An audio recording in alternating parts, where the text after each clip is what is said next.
अस्सलामुअलैकुम viewers, welcome to all of you on my YouTube channel crick chat. Viewers, आज की जो discussion होगी जो पाकिस्तान और यूएसए का मैच होने वाला है 6 जून को, उसके बारे में कि पाकिस्तान की क्या प्लेइंग 11 रहेगी, क्या चेंजिंग्स पाकिस्तान कर सकता है इस मैच में, और यूएसए की तरफ से कौन कौन से प्लेयर्स हैं जो पाकिस्तान के लिए ख़तरा हो सकते हैं, specially after playing against Canada, जिस तरह की उन्होंने क्रिकेट खेली है। तो इसके ऊपर डिस्कशन रहेगी। मेरे साथ आमिर इस्लाम है। तो मैं सबसे पहले आमिर से कहूँगा कि वो बात करें इसके ऊपर कि यूएसए की तरफ से क्या क्या जो प्लेयर्स हैं जो हमारे लिए प्रॉब्लम कर सकते हैं, उनके ऊपर डिस्कस करें।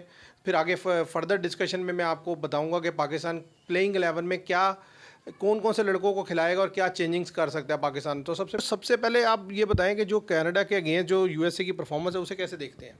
अच्छा, यूएसए की परफॉर्मेंस तो बड़ी ज़बरदस्त शानदार रही है कनाडा के ख़िलाफ़।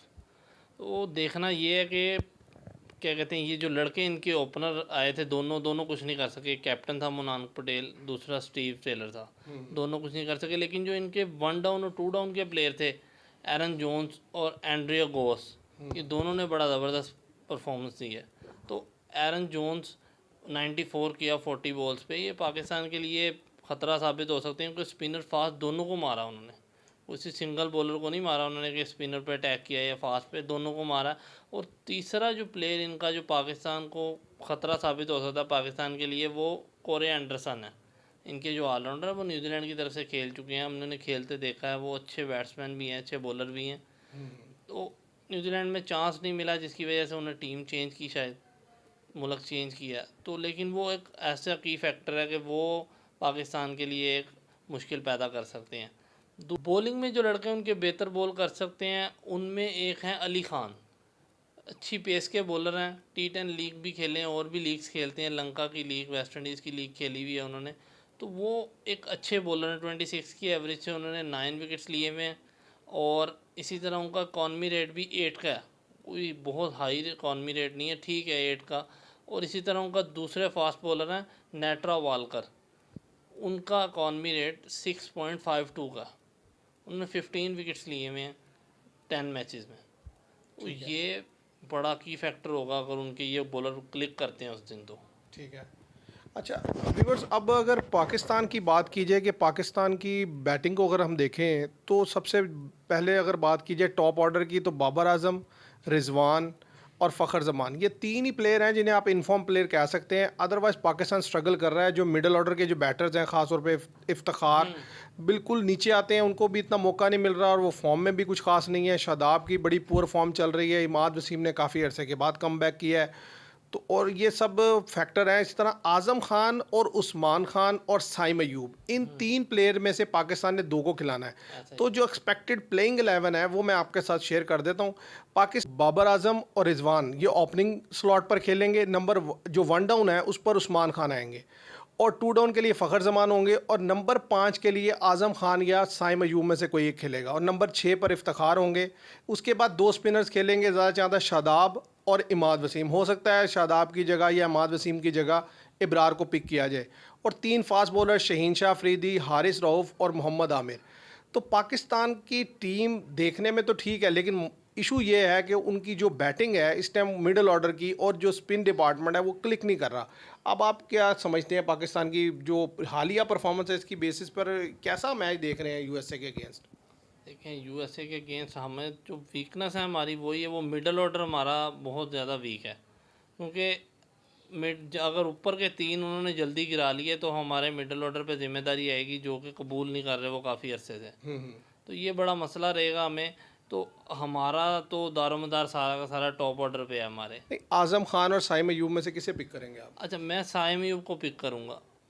कि आज़म खान मतलब उनके रिफ्लेक्सेस ही नहीं है। हमने 2-3 मैचों में देखा है पीछे, ना उनसे कीपरिंग होती है ना उनसे बैटिंग होती है। तेज़ गेंद उठ के आए तो उनसे बैट नहीं लेके आया जाता। तो ये चीज़ें तो बड़ी इंटरनेशनल लेकिन में तो। साइम अयूब को आप समझते हैं कि मतलब यानी कि वो एक ओपनर है, तो वो उनको अगर आप मिडिल ऑर्डर में खिलाएंगे तो वो अच्छा, कैसे। मैं मिडल ऑर्डर में उसे इसलिए खिलाना चाह रहा हूँ कि तकरीबन 3 सीरीज खेली हैं उन्होंने। तीनों में वो ओपनर आए हैं और उन्होंने कुछ खास परफॉर्मेंस नहीं दे सके। तो ये हमारा फर्स्ट मैच है, यूएसए से है, चांस भी यही है कि हम जीतेंगे। तो क्यों ना इसे चांस दिया जाए मिडल ऑर्डर में। मिडल ऑर्डर हमारे पास वैसे ही कमज़ोर है, तो इसे मिडल ऑर्डर में चांस दिया जाए कि ये को बेहतर परफॉर्म करता है तो चलें, को मिडल ऑर्डर के लिए तो हमें को लड़का मिलेगा अच्छा। हाँ, ये हो सकता है। और बॉलिंग में आप क्या समझते हैं कि शादाब और इमाद वसीम के साथ जाना चाहिए या इब्रार को पिक करना चाहिए? अच्छा, मैं इब्रार को पिक करूँगा शादाब की जगह पे। ठीक है। इमाद वसीम खेलें, इब्रार शादाब की जगह पे हैं, क्योंकि ये फर्स्ट मैच में तो आप पिक कर सकते हैं इब्रार को, इंडिया के खिलाफ आप ये हरकत नहीं कर सकते। जाहिर है। और नहीं, अगर वो अब्रार को पिक करते हैं, जो चांसेस भी हैं, जो यानी कि चेंजिंग्स सुनने में आ रही हैं, जो रिपोर्ट हो रही हैं, उनमें यही है कि आज़म खान भी रिप्लेस होंगे और इसी तरह शादाब की जगह अब्रार खेलेंगे यूएसए के अगेंस्ट। उससे होगा ये कि ज़ाहिर है जो प्लेयर्स का मोराल है वो हाई होगा और वो जाकर इंडिया के अगेंस्ट परफॉर्म कर सकेंगे। फास्ट बॉलिंग में आप क्या समझते हैं, नसीम शाह को होना चाहिए या ये जो तीनों पेसर हैं ये ठीक है? अच्छा, नसीम शाह का फास्ट बॉलिंग में मुझे समझ नहीं आ रही कि उसकी वजह क्या है, क्यों टीम में रखा जाए, उसकी वजह नहीं समझ आ रही। 38 की एवरेज है उनकी T20 में, मतलब बॉलर की 38 की एवरेज T20 हो बेशक, तो और दूसरा इकॉनमी रेट उनका 8.5 से प्लस है।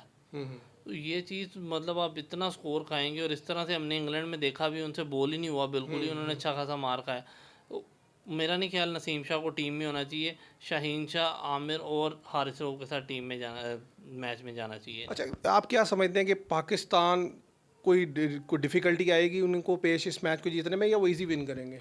मेरे ख्याल से नहीं होनी चाहिए उसकी अब, लेकिन ये दो वजूहत हैं जिसकी वजह से डिफ़िकल्टीज आ सकती हैं। एक ये कि जो विकेट है वो दोनों टाइम डिफरेंट खेला, ड्यू फैक्टर आया जिसकी वजह से ये मामला हुए, सेकंड टाइम बड़ा इजी चेस हुआ रन। तो अगर तो लेकिन पाकिस्तान का मैच तो डे मैच है, डे उसमें मैच तो है, मेरा ख्याल है थ्रू आउट द डे जो विकेट है वो एक जैसे ही खेले। ऐसा ही है, दोनों टाइम एक जैसा खेलेगा, तो मेरा नहीं ख्याल कि पाकिस्तान को कोई प्रॉब्लम आनी चाहिए, इजी विन करना चाहिए, आगे मोराल बुलंद होगा, आगे इंडिया से मैच है आपका। असल में व्यूअर्स मैं समझता हूँ सिर्फ प्रॉब्लम एक ही है पाकिस्तान की, वो ये है कि इस टीम से यानी कि यूएसए से हारना या उसके अगेंस्ट स्ट्रगल करना ऐसा होना तो नहीं चाहिए, लेकिन इनका असल में प्रॉब्लम यह है कि मोराल बहुत ज़्यादा डाउन है।